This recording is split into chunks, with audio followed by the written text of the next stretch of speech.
Sorry about that.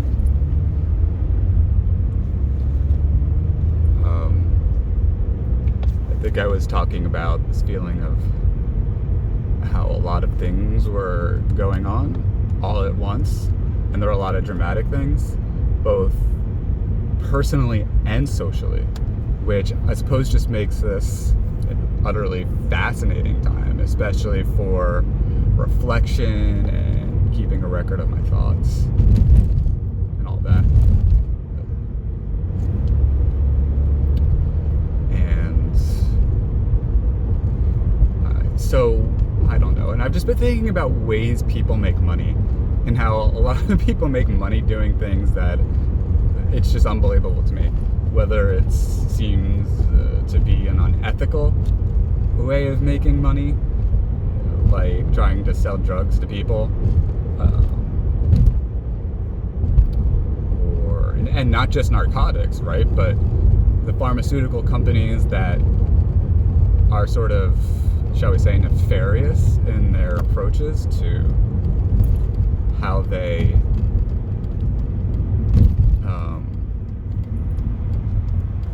the kind of money that they charge. Yes, I try to be a very safe driver. If I criticize myself, I mean, I tend to actually be a very conservative driver. My dad used to criticize me for being too slow when I was first learning how to drive. Now, it's not that I'm too slow or too fast. I mean, I try to be a diligent driver. I guess many of us do. But you see these people who, on a 50-mile-per-hour highway, will go 70. And I find that very annoying. Because they just never seem to be the ones that get pulled over. It's always, well, I don't know, I'm making an overgeneralization.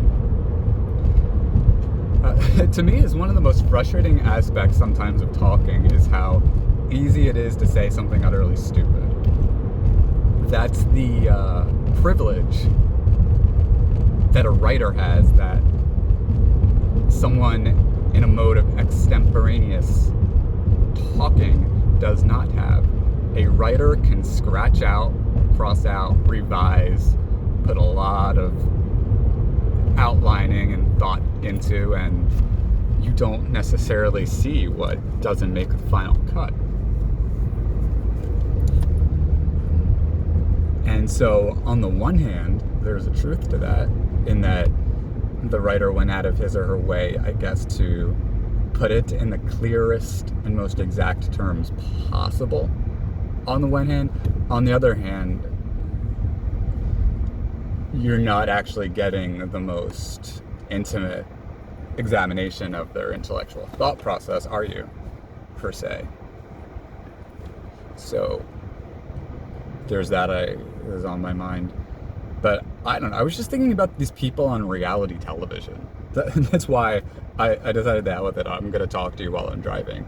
I was just thinking, you have these people who get paid like just to be themselves, and Real World, or I haven't even watched these things, Temptation Island, all this so-called reality television.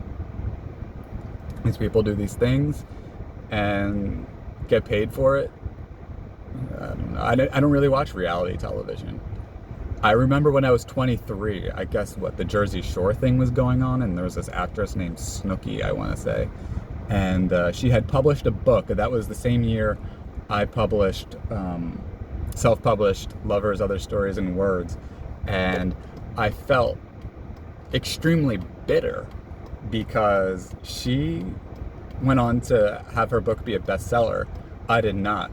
And I can't say whether hers was quality because I never read it, but it seemed to given to me that her mere privilege of ending up as a celebrity was going to make it easier for her to market, regardless of whether or not what she had to offer would have been better or worse than what I had to offer.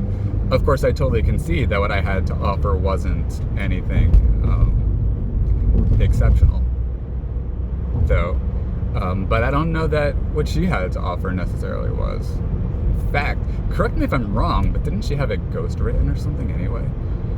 I don't know. You have these people who literally just film themselves in their mere existence on YouTube, and they have these ads and they get paid and they get all these viewers. You have people spouting right-wing nonsense who get a lot of viewers and therefore make some income through ads. It always pisses me off when people make money doing things that they don't deserve to make money for.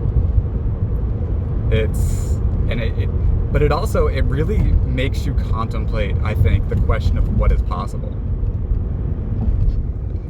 What is right and what is possible, and what could you really do if you want to use your imagination and your creativity? What are you willing to do? So I thought I would do this. I'm not happy with the camera shot. I would definitely go and get something that enables a cell phone to stick to the car in a bit better way. But I don't find this distracting, actually. If anything, I find this really relaxing. It really is so relaxing to just talk things out. So, thrilled to be moving to Bernards. It's pronounced Bernards, but it's actually spelled like Bernards. That's the name of the municipality, though we'll actually be moving to Basking Ridge, which is a neighborhood in that municipality. And that's in 2 weeks. Well, we sign the papers in 13 days. In 2 weeks, we get to officially live in there. We would have the time to make sure we've got our beds in there and spend the night. Not sure that will necessarily get done on our closing day. We don't even know what time yet we're going to be signing the closing papers and doing the transfer of property ownership. But to me, this whole thing is unreal. You've got to keep in mind, we've lived in East Windsor now since 2013, so that's 6 years we've been here. And if you don't count the tiny little iota of time we spent in Hamilton, we spent, I think, 3 months in Hamilton. Before that, we were in East Windsor. We were in East Windsor at least a year. I mean, we spent, therefore, really the last 7 years in East Windsor, and we had spent another year in Heightstown, which is sort of like East Windsor, which makes it, about 8 years in pretty much the same geographical area. That's a really long time, especially when that whole time you've not wanted to be there and you've been dreaming of getting the heck out. So to feel like you're finally bursting out of that scene, it is actually, to a degree, there's something extraordinarily unbelievable about it. Too good to be true kind of a thing. Did you ever go through, what's that? It reminds me, forgive me, I'm going to quote Nickelback. Chad Kroeger wrote the lyrics. Feeling too damn good. Something's got to go wrong because I'm feeling way too damn good. I mean, how cynical, though. That's why I try not to. I do have a fear of being too happy, though, I'll admit that. Because of that feeling like something's got to go wrong because I'm feeling way too damn good. I've talked to you about this once before, I think. And one time I got to see a psychologist. And my psychologist had made the suggestion that perhaps I've lost a number of people in my life that have caused me to be afraid and expect that things will not last so long. I mean, nothing lasts forever, though. So if you can accept that and, not spend so much time counting how long this is going to last or not last, and try to figure out how to, I guess, just take it in and savor it. What does it mean to savor an experience? That is one reason why I love television, is because I forget about the fact that I'm watching it and I just watch it. That's what makes it That's one thing that I really like. Same with reading. But other things like vacation. Vacation for me is hard to savor. I've got to swipe my card.